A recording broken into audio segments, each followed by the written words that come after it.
Sir మరో అంశం ఏంటంటే పవన్ కళ్యాణ్ అభిమానులు ఆతృతగా ఎదురు చూస్తున్న సినిమా ఓజీ, ఓజాస్ గంభీర 25వ తారీఖు రాబోతుంది. దీనికి సంబంధించే ఓవర్సీస్లో మొత్తం టికెట్లు అమ్ముడుపోయి ఒక్కొక్క టికెట్ ఎంతంత రేట్లు 5 లక్షలు అంటున్నారు, 4 లక్షలు అంటున్నారు. ఇలాగా టికెట్ రేట్ల పెంపు గురించి ఏం చెప్తారు సార్?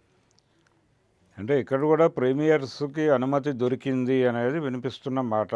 టికెట్ 1000 రూపాయలు జిఎస్టీలు అన్నీ కలిపేసి అని చెప్తున్నారు. అంటే బ్లాక్ మార్కెటింగ్కి కూడా జిఎస్టీ వేస్తున్నారు. అంటే బ్లాక్ టికెట్లు అనే పద్ధతి మనకు మొదటి నుంచి ఉంది.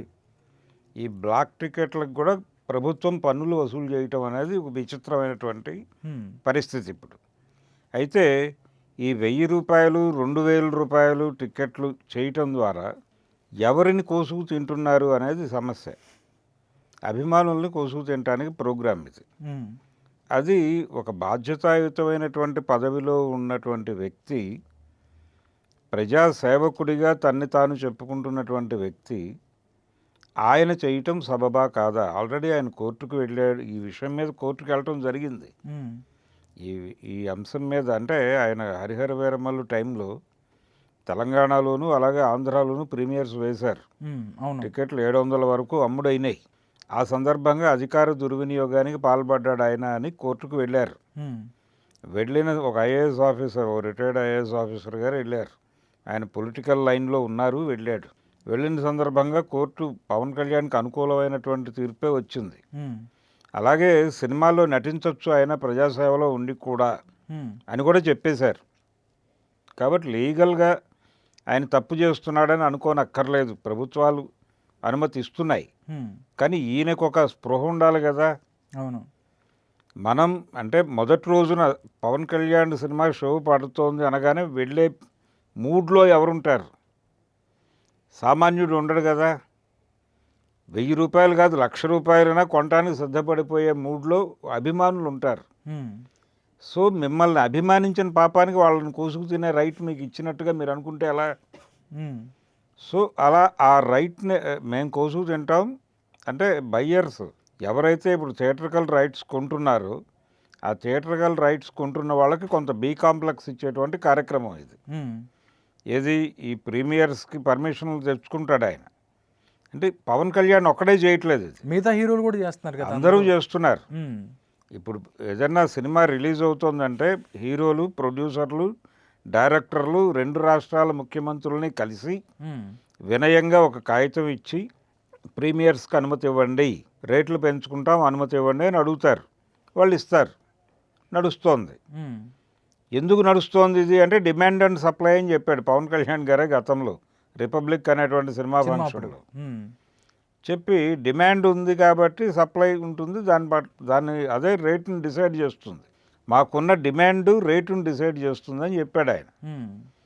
అంటే బాగానే ఉంది, మీ డిమాండ్ బాగానే ఉంది, మీరు 2,000 రూపాయలకి టికెట్లు అమ్ముకోవచ్చు. కానీ ఆ 2,000 రూపాయలు 3,000 రూపాయలు వాడు ఎక్కడి నుంచి తెస్తున్నాడు? ఏం చేసి తెస్తున్నాడు? వాళ్ళ కుటుంబానికి ఉపయోగపడే డబ్బులు కూడా పీక్కొచ్చి ఖర్చు పెట్టచ్చు ఆ రోజు. ఆ తర్వాత పరిస్థితి ఏంటి? మీరు ప్రజా మనిషి కూడా. అవును, మీరు రాజకీయాలు ఉన్నారు కాబట్టి అడుగుతున్నారు. ఇప్పుడు మిగిలిన హీరోలకి మీకు ఒక తేడా ఉంది. మీరు ప్రజా జీవితంలో ఉన్నారు. మీరు ప్రజా జీవితంలో ఉన్నారు. సినిమా మాత్రమే నాకు జీవనాధారం అని చెప్తున్నాడు ఆయన. నేను సినిమాల్లో నటిస్తే మాత్రమే మా ఇంట్లో పొయ్యిలో పిల్లి లేస్తుంది, మా ఇంట్లో ఈ పూట మేము భోజనం చేయాలంటే నేను సినిమాలో నటించాలి, మా పార్టీ ఆఫీస్లో 10 మంది టీలు తాగాలంటే నేను సినిమాల్లో నటించాలి. ఇది కదా ఆయన చెప్తున్నటువంటి నేరేటివ్. అంతే కదా. రాజకీయాల్లో నేను సంపాదిస్తానా, ఇది ప్రజాసేవ, ఇవ్వటమే తప్ప ఇక్కడ తీసుకోవటం ఉండదని చెప్తున్నాడు ఆయనే. కానీ రాజకీయ వ్యాపారం చేస్తున్నాడు ఆయన అనే విషయం మనకు తెలుసు. ఆయన ఏమి సినిమాలు వదులుకుని ఇక్కడికి వచ్చాడు, త్యాగం చేశాడు అనుకోనక్కర్లేదు. ఇక్కడ ఉండే ప్రయోజనాలు ఇక్కడ ఉంటాయి. రాజకీయం వ్యాపారంగా మారటం అనేది పవన్ కళ్యాణ్ టాలెంట్ కాదు, మార్కెట్ ఎకానమీ క్రియేట్ చేసినటువంటి ఒక అవకాశం. అందుకనే 90ల ముందు రాజకీయాల్లోకి యూత్ వచ్చేది, 90ల తర్వాత యూత్ రావడం మానేసింది. స్టూడెంట్ ఫ్రంట్ నుంచి వచ్చేవాడు ఎవడు రావట్లేదు. అవును, వాళ్ళు కెరియర్ ఓరియంటేషన్లో వాళ్ళ పద్ధతిలో వాళ్ళు వాడు వెళ్ళిపోతున్నారు ఏదో సాఫ్ట్వేర్ యూఎస్ అటు ఇటు ఇటు పోతున్నాడు. పోతున్నారు కానీ ఇక్కడ వారసులు వస్తున్నారు. ఈ వ్యాపారం బాగుంది కాబట్టి, ఉమ్, బిజినెస్ బాగుంది కాబట్టే మన కేటీఆర్ వచ్చాడు, లేకపోతే జగన్ వచ్చాడు, లేకపోతే లోకేష్ లోకేష్ వచ్చాడు, రేపు పొద్దున్న పవన్ కళ్యాణ్ గారి అబ్బాయి కూడా వస్తాడు అనేది. ఉమ్. అంటే నిజానికి చిరంజీవి గారి పార్టీని అక్కడ విలీనం చేయటం నచ్చక ఈయన రాజకీయాల్లోకి వచ్చాను. ఈ అవకాశాన్ని ఆయన ప్రాపర్గా అర్థం చేసుకోలేదు అనేది ఈయన భావన. ఉమ్, మారిన ప్రపంచంలో మారిన రాజకీయ పరిస్థితులను అర్థం చేసుకోవడంలో చిరంజీవి గారు విఫలమయ్యారు. వెనకబడి ఉన్నాడు ఉమ్, అనే ఉద్దేశంతో ఈయన జనసేన పార్టీ పెట్టాడు. సరే, ఆ గొడవ పక్కన పెట్టేసి ఆయన అన్న మాటే నమ్ముదాం. ఉమ్, కాబట్టి ఆయన సినిమాలు ఆపేయడు, చేస్తాడు. ఉస్తాద్ భగత్ సింగ్ షూటింగ్ అయిపోయింది, ఉమ్, దాని తర్వాత కూడా ఆయన సినిమాలు చేస్తాడు. ఉమ్, దానిలో ఎవరికి ఏ అనుమానం అక్కర్లేదు. కానీ ఈ ప్రీమియర్స్ వేయటం అనే దగ్గర మీకు లీగల్గా అనుమతులు ఉండొచ్చు, లీగల్గా మిమ్మల్ని ఎవరూ ఏమీ చేయలేకపోవచ్చు. కానీ నైతికంగా మీకు ఒక బాధ్యత ఉంటుంది కదా. ఆ నైతిక బాధ్యత ప్రకారం మీరు అభిమానుల్ని కోసుకు తినటం తగ్గించి ఉమ్, అవసరమైతే వాళ్ళకి షో వేయండి. మీరు కొంచెం రేట్లు పెంచి కొన్ని షోస్ వేయండి. అభిమానులకి సబ్సిడీ రేట్ల మీద చూపించండి సినిమా. మీకేం జరిగినా వాళ్ళు కదా మోస్తోంది మిమ్మల్ని. అవును. అందుకని వాళ్ళకు ఒక వెసులుబాటు కల్పించండి. అప్పుడు మిమ్మల్ని భుజాన్ని మోయడానికి వాళ్ళు మరింత ఉత్సాహపడతారు. మా అభిమానులకు ప్రత్యేక షో వేస్తున్నాను, ప్రీమియర్స్కి వాళ్ళు రారు. ఉమ్, ప్రతి సెంటర్లోనూ, ఉమ్, ప్రతి కాంప్లెక్స్లోనూ. ఇప్పుడు స్క్రీన్స్ కదా, మల్టీప్లెక్స్ల్లో 10 స్క్రీన్లు ఉంటాయి, అందులో 2 స్క్రీన్స్ ఫ్యాన్స్కి ఉచితము. ఈ బర్డెన్ మిగిలిన వాళ్ళ మీద వేయండి, తప్పే ఉంది దానిలో. కనీసం ఆ పనైనా చేసే పరిస్థితి ఉందా ఆయనకి? ఉమ్, ఓజీకైనా చేస్తాడా? ఓజీకి క్రేజ్ ఉంది, ఉమ్, హరిహర వీరమల్లు కంటే క్రేజ్ ఉంది, అది వాస్తవం.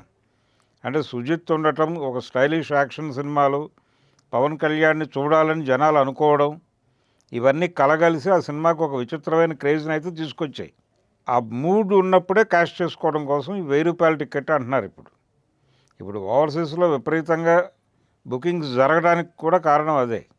ఇప్పుడు వీళ్ళ టార్గెట్ ఏంటి? 1200 కోట్లు.